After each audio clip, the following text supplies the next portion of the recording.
Oui, Durant des jours, satisfait des colloques organisés par votre établissement?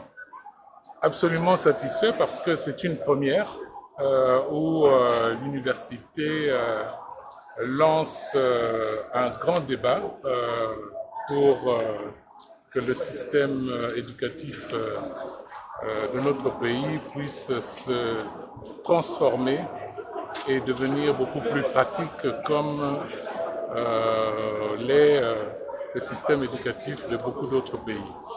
Et pour cela, nous avons eu la chance d'avoir des grands experts venus de 5 pays, de la Grande-Bretagne, de France, du Bénin, du Gabon, et le 5e pays, c'était le... Et 2 de France, voilà. Donc, de 4 pays en fait. Mais 5 experts étrangers qui ont vraiment élevé les débats et qui nous ont apporté l'expérience de ce qui se passe ailleurs. Un colloque international d'une grande facture, pour quel objectif principal? Pour quel objectif principal? Surtout transformer la manière dont nous préparons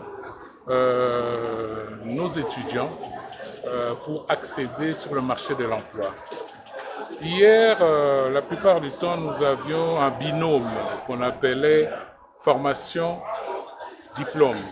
Ce que nous voulons maintenant, c'est accéder à une nouvelle trilogie, c'est-à-dire formation, diplôme, mais surtout emploi. Et c'est ça l'objectif.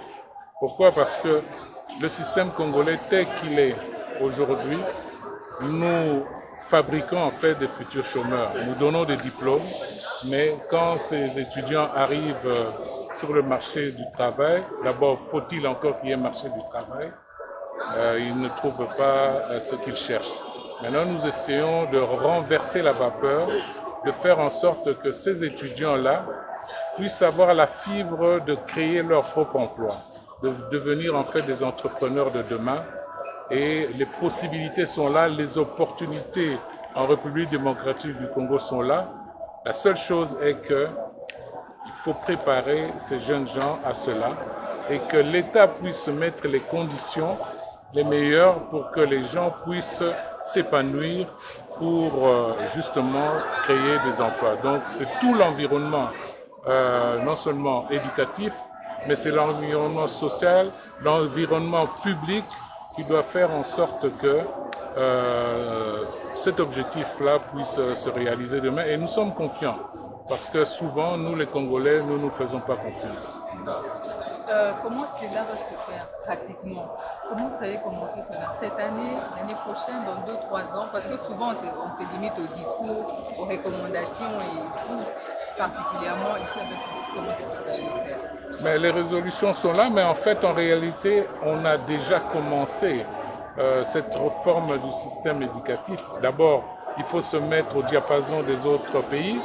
Nous sommes toujours malheureusement dans l'ancien système où on a des graduats et des licenciés. Ce système-là n'existe plus ailleurs. C'est le système LMD, c'est-à-dire licence ou bachelor, master, et puis doctorat. Et dans ce nouveau système, l'étudiant ne fait plus un travail de fin de cycle théorique. Il fait un travail de fin de cycle pratique où l'étudiant doit s'impliquer par rapport à ce qu'il voudrait faire demain comme travail. Donc, on demande une implication beaucoup plus grande et nous souhaitons à ce que notre ministère de l'enseignement supérieur et universitaire puisse aussi revoir tout le corpus des cours pour les rendre beaucoup plus pratiques pour cet objectif-là.